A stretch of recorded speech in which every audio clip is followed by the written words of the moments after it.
Biennales are a good occasion to consider what crowds are and how they function and how they are served and how they're ill-served. And art fairs are as well. Now, let's look at some very simple statistics in this regard. I've talked about vast numbers. Let's talk about more local and more finite numbers. If I'm not mistaken, the Sydney Biennial, which just closed, had 500,000 people, 500,000 people. And in a country of 23 some odd million people, I think that's roughly the number, that's a huge percentage, actually. And if you think about the coverage of the Biennale, and if you think about the discussion that goes beyond it, and if you think also there are probably a lot of people who weren't counted, because school groups tend not to be counted in these statistics, and all kinds of other groups, consider that that's a really big number for a country whose population is this size. The art fair, so I'm told, expects about 30,000. That's also a considerable number, but the discrepancy is an enormous discrepancy. It's more than a factor of 10. Now, that says something about the two self-selecting audiences. Some people are willing to come to a public event like a Biennale, but we're not willing to come to another kind of an event which is called an art fair. The simple answer is that art fairs cost money, and this Biennale, thank God, was not something you had to pay money to get into. Other Biennales you do. But even in the Biennales which have a high entrance fee, the high entrance fee is roughly the equivalent of a movie ticket. So it's within the economy of a lot of people. And you get a lot more than you do at most movies, including a lot of movies. Now, if you consider discrepancy, some of the discrepancy is a matter of expectation, of social barrier. It is very difficult for many people to enter into galleries because of the look of them, because of what they think of as the expectation of the people who sit behind the desk, because of the assumption that they have that if you enter into a shop, it's because you want to buy something. And they're pretty sure that they're not going to be able to buy anything and to afford anything. And therefore they feel ill at ease taking somebody else's, if you will, real estate up while they are merely window shopping in an area where anyway they feel as if they are unwelcome because they're not the right kind of shopper for that place anyway. Now, there are some critics who've made a good case that actually the gallery system is one of the most democratic and most open systems for showing art that anybody knows of, and that's true. Galleries put an enormous amount of money into hosting exhibitions which only a relatively small number of people see, but actually a much larger number of people could see. And in places like New York, where there are now these swarms of people that go out to opening nights and so on, that becomes a very interesting occasion to make more democratic something that is inherently probably not very democratic. And the fact is that the galleries foot the bill, and they do this very openly, and it's a good thing. But it's going to take a long time to get people past their inhibitions. So we have to accept that that is part of the problem. Of course, the other thing is that fairs and galleries are for selling, and the primary concern of most of them is and should be that they are selling. Now let me just digress briefly on that. Again, addressing it to my colleagues in the academic world or in comfortably ensconced parts of Bohemia, sneering at gallerists, sneering at the whole system, and dealing with all of it as if it is somehow inherently corrupt and money-grubbing is a huge luxury, and it is not political sophistication at all. It's quite the opposite. The great gallerists, most of them have not made great fortunes because they plowed that money back into it. Furthermore, if you think that certain artists have made altogether too much money, and I won't name names, but we can probably think of the same people. Above our heads are little thought balloons with certain names that begin with K, for example. If you think about that, the fact of the matter is that most artists do not make their living from their work. And those that do make their living from their work for 2 or 3 years, and then not for 4 or 5, and then again for 4 or 5, and then not for the next 10. So this business of being fastidious, overly fastidious, over somebody actually making money from art, either dealer or artist, is an absurdity. And any serious thinker, any serious intellectual who looked at the history of commerce in art would know better than to use the kind of sweeping generalizations that they tend to do. But they tend to use them anyway. Artists have a right to make money from their work like anybody else. Smart artists know that they should bank it because they may not in fact get another shot, or they won't get one for 10 or 15 years. But in any case, having said that, the thing is that the gallery system and the fair system are very, very different from the system of exhibitions and biennales. An art fair is a bazaar or a mall. A biennale is, in large terms, an exhibition space or a quasi-museum. And some of the best biennales have taken upon themselves to be museums, particularly in those places where the museums are underfunded, where they lack the sufficient collections to show the history of art as it might be shown, and where the possibility of doing survey exhibitions that are argumentative about art are not very common. Such that in Sao Paulo, Paulo Herkenhoff, one of the curators I greatly admired, did a great exhibition of historical art in the context of his biennale. Christoph Bakargiev did a similar kind of thing at the Sydney Biennale, showing a lot of conceptual art that had not been seen here or hadn't been seen here in the particular combinations in which she put them together. So the idea that biennales and museum functions are antithetical is, I think, just a mistake. Under certain circumstances, in fact, they rhyme beautifully and should be done more. Also, dealers and biennales. A dealer's job is to display art and to display it well, and display it, frankly, so that it'll be attractive, to put it out there so that people want it. And to that end, they can use extravagant amounts of space. They can do all kinds of things to enhance the particular object in order that it become even more desirable than it intrinsically is. A museum or a biennale's function is interpretation, which is different because it involves display, but the kind of display and what you are showing by the techniques you deploy is very, very different. The term of choice these days is to problematize things, one of those horrible words with which we are nonetheless stuck. But that is, in fact, what good curators do. They create problematic ways of thinking about things you either don't know at all or think you know, and they do it by arrangement, by disposition, by combination. A dealer is, in certain ways, involved in the off-the-rack business. A curator is, in certain respects, a bespoke tailor. And so you have a variety of different ways in which these functions differ. And at the same time, I said, good dealers are every bit as dedicated to their artists and as every bit as concerned with their being presented properly as curators. And that is why good dealers and good curators get along and talk to each other, even though their relationships to art are different, in part because a dealer is responsible for their group of artists.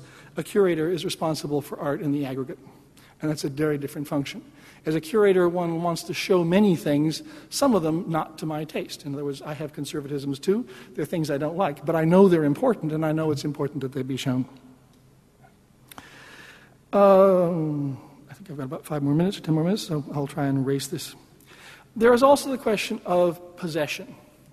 The focus of what a dealer does is to persuade somebody who can and who has the means and a place to put it, that they might possess an object.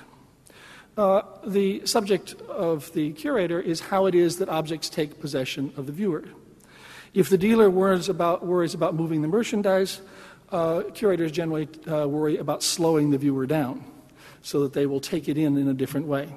And again, these are not antithetical things. And I say them in an ironic fashion, partly to sort of deflate some of the rhetoric that's out there. But they are different things, and therefore the differences between them create a combination of factors that, in general terms, where people respect the differences, also enhance the understanding and appreciation of art overall. Now, the question of biennales, we'll get some more here. This is the work of Robert Ryman. And this is the work of Saul Lewitt, who died just before this drawing was actually made. And this is the work of Felix Gonzalez Torres, people moving through a curtain of gold.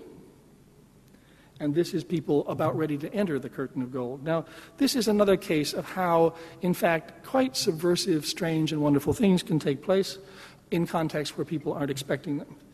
This probably would cause no problem for anybody except those people who don't understand that a scribble can be a work of art.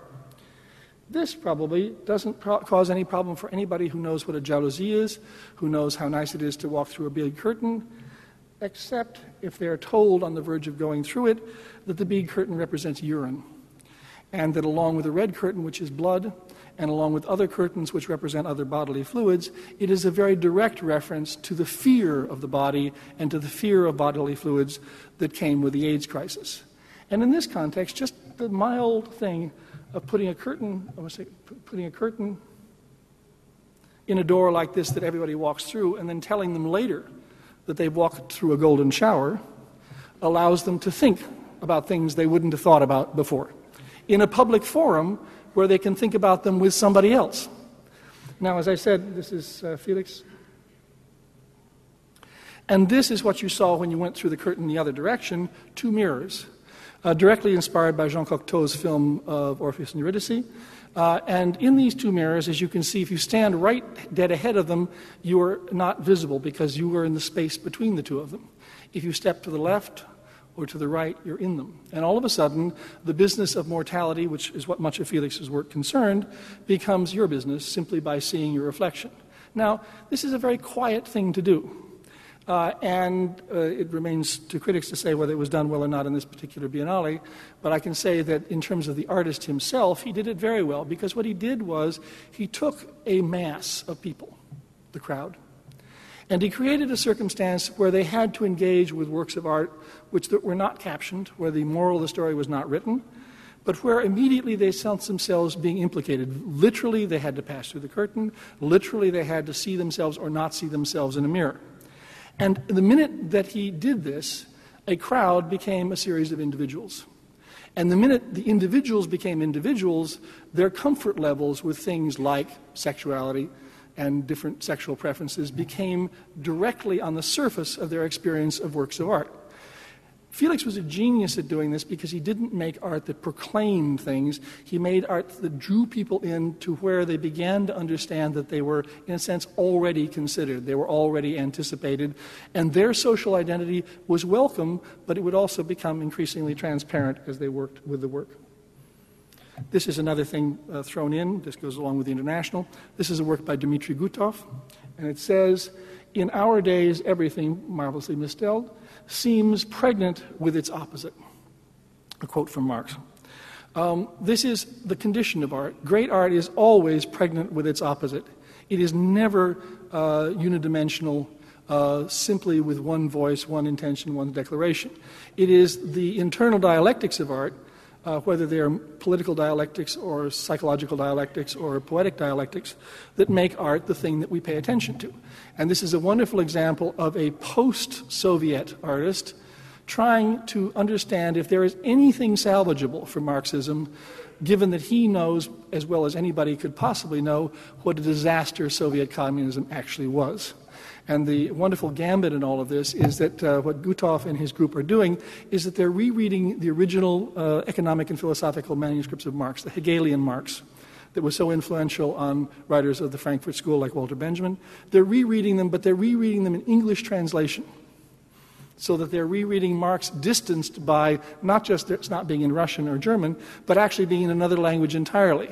So that you already create filters and ways of saying there is no absolute that I'm dealing with. It's all of these things and all of these tensions and all of these ways in which my engagement is complex and compromised that make it meaningful. Anyway, just to change, this is an example of contradictions. This is a little tiny piece of a work by Luca Buvoli, which was devoted to the Futurist Manifesto and to its celebration of air travel and so on, and contained a marvelous interview with the daughter of Marinetti, who was in her 90s when Luca interviewed her. And she talked about the day after the end of the Second World War. And she went to her father, nervous about what would come next. And her father, whose entire life had been brought to ruin by his experiment with futurism and with fascism, said, "But remember, the day after tomorrow will be a beautiful day." So that out of the complete collapse of one utopia becomes a kind of quotidian idea that there is nevertheless something thereafter. And coming from the mouth of a man like Marinetti, it's kind of wonderfully prosaic response and a sort of gentle response to what was in fact a disaster of which he was a partial engineer. Since the idea that modernisms are always progressive is absolutely false, many modernisms have been highly authoritarian and reactionary, but they have been modernisms nonetheless. This is another example, by the way. This is the work of somebody who won a great prize in Biennale, a prize no one expected him to win, Leon Ferrari from Argentina. And this is a series of works which are devoted to a variety of things, among them atomic war, you can see. But on the walls are a whole number of pages from the Vatican newspaper covered with images from old religious paintings, psalm books, prayer books, and so on of the apocalypse, in which Leon Ferrari takes articles about sexual politics in contemporary reality and juxtaposes them to ideas of hell. He also took a whole series of pictures of figures of the church meeting with dictators, first with Hitler, and then with the dictators of his own country during the repression in Argentina. And during this repression, his own son was made to disappear and has never been found. And here you have an Argentine artist whose father was a painter of Catholic churches and an architect of Catholic churches, making a work about the ways in which the Catholic Church betrayed its trust and collaborated with abuses of power. Now, I was talking about crowds, so let me just give you a particular anecdote. In the middle of this process of making the Biennale, I was approached by officials of the Biennale very nervously who said, there's a delegation from the church that would like to meet with you and see this exhibition with you. Would like you to guide them around.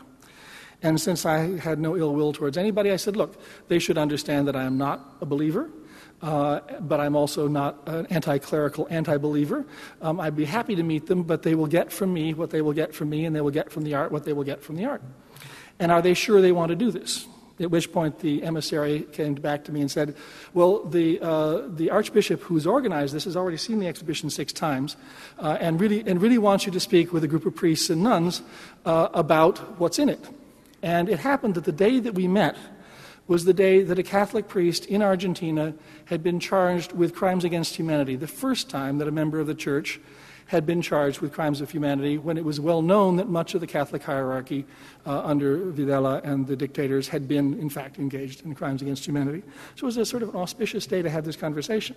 And under those circumstances, as I say, a lapsed Marxist and a lapsed Protestant on top of that, could have a serious conversation with nuns and priests about artwork made by somebody who represented an apostate in their terms, but whose investment in the seriousness of the content with every bit is equal to theirs.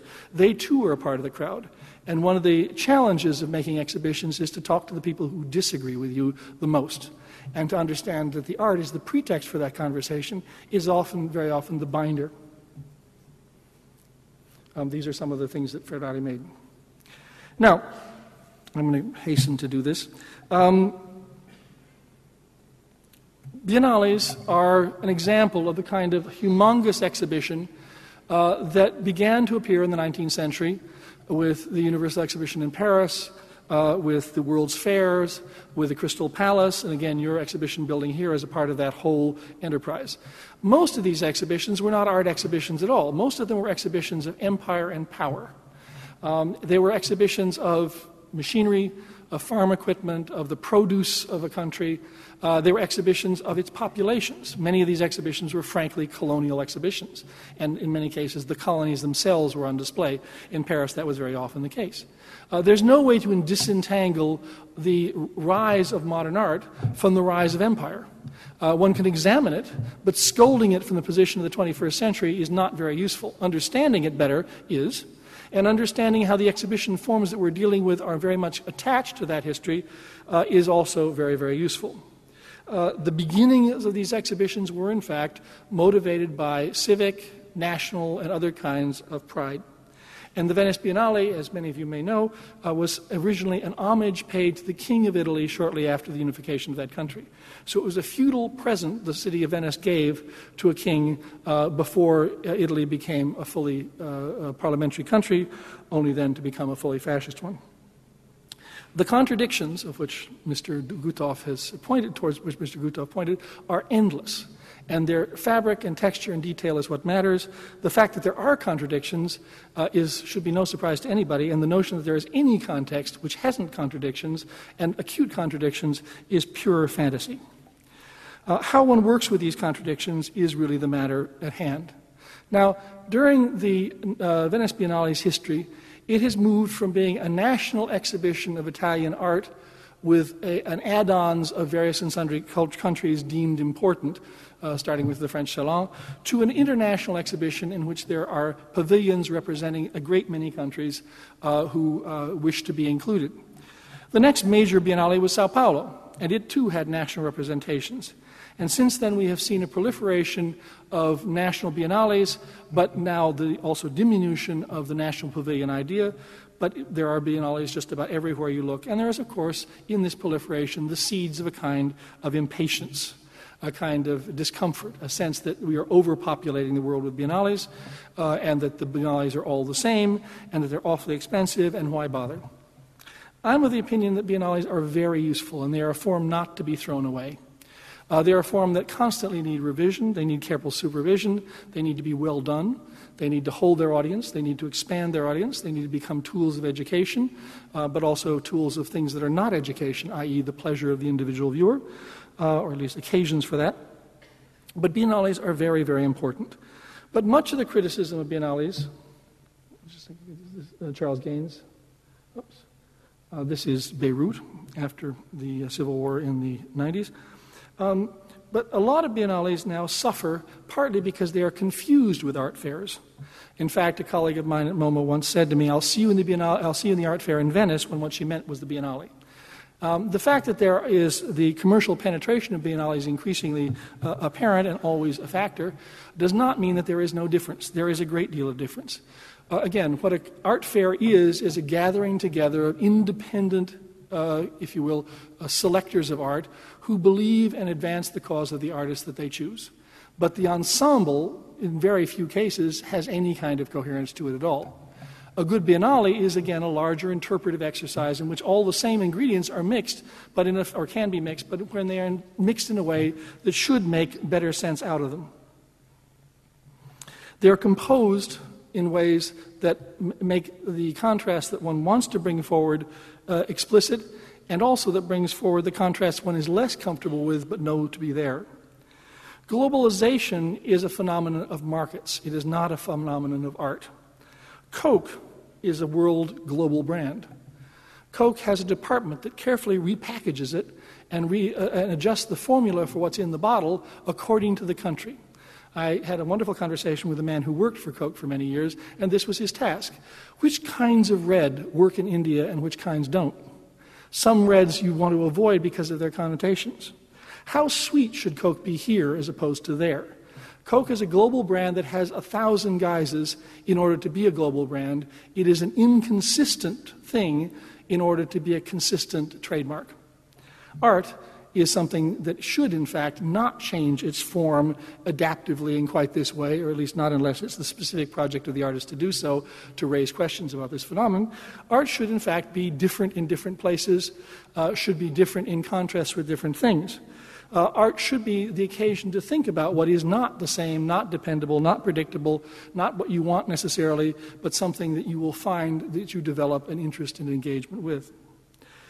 Quantity in art fairs and quantity in biennales are now threatening both, frankly.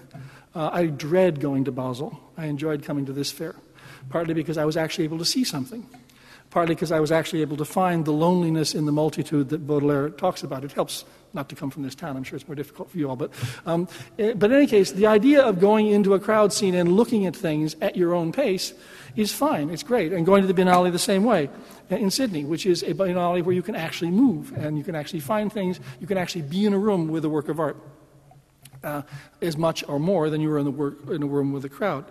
But the proliferation of biennales is not the problem. It is their sort of gargantuan growth internally. And it is their lack of selectivity. It is that in order to be representative, to overcome the previous biases of exhibitions that were centrally focused on the power of the host institution or country, we have now gone to a kind of a smorgasbord or incoherent UN of exhibitions, where you have to have this one and that one and the other one, or else somebody will say something terrible about you. Well, I can tell you they'll say something terrible about you anyway, so you might as well do those things that you can do with conviction at that particular moment, because in any given context, there may not be a whole lot of art from Transylvania, right? And there also may not be a whole lot of good art from New York sometimes either.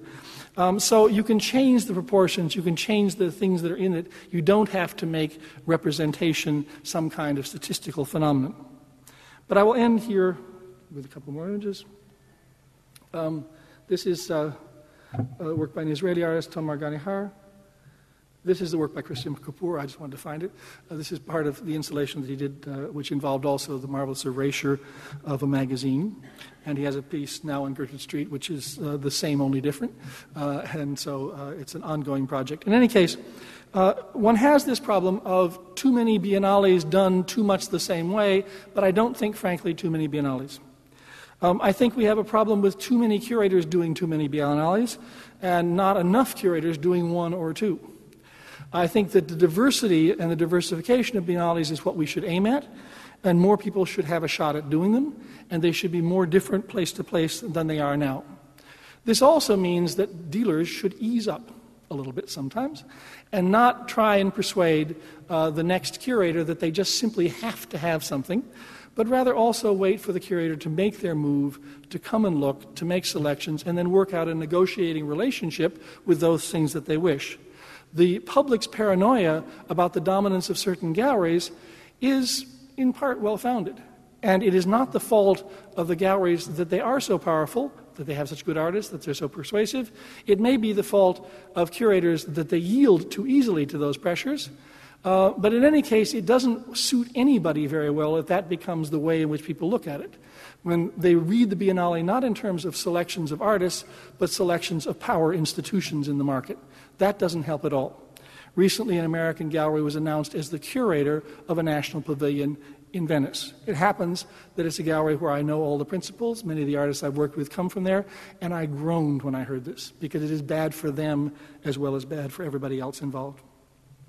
So lastly, what does one try to do with the exhibition space? Since past some of the remarks I've made, galleries are not my concern. I work with them, but I don't work in their context.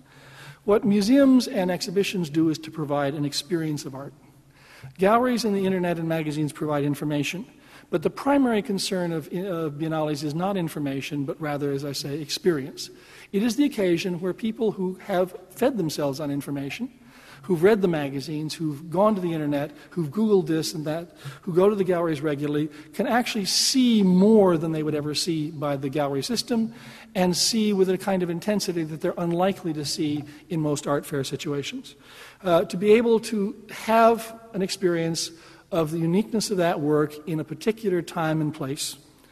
Now, the idea of this uniqueness is something that goes right back to one of the primary texts of postmodernist thinking, which I would prefer to think of as modernist thinking, and that's Walter Benjamin's famous article, The Work of Art in the Age of Mechanical Reproduction. A text that has been so badly misread in recent years that it's almost unrecognizable in the bits and pieces that are culled from it in order to argue that, in fact, the unique art object has been totally eclipsed by reproduction. The truth of the matter is that Benjamin dearly, dearly, dearly feared that this would happen. And there's something else about Benjamin which is worth remembering too. Inasmuch as he is a true Marxist and he had many reservations about the market and its relation to art, it's also true that his father was a crackerjack auctioneer. It's also true that he was a crackerjack bidder at auction. If he solved his edible crisis, he solved it by being better than his father, by underbidding consistently in order to get what he wanted. And of course, for those who, again, take a dim view of collecting and of the fetishization of objects, Benjamin, in his famous article on Unpacking My Library, openly confesses to buying books that he would never read because of their bindings. Openly confesses to just simply coveting things. So the fact that you covet things in a capitalist market conditions many things, but the fact that you covet them seems to belong to a certain basic human instinct in some people. So that when Benjamin wrote about aura, what he was essentially trying to say is mechanical reproduction, film, magazine reproduction, etc., is in fact going to leach out of our experience of works of art their singular qualities and their singular qualities in time and space. But this is a loss. This is not an improvement.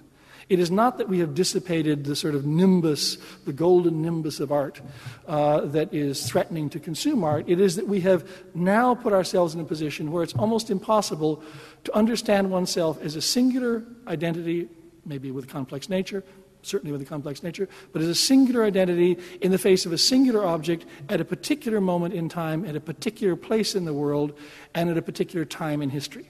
That is what aura is. And that is what exhibitions give viewers the chance to capture. And what it is that we do who make exhibitions is we restore, if we will, or at least provide occasions for art itself to impose its aura. And all the criticism in the world that one can make of how that process is compromised, tainted, and otherwise entangled are true.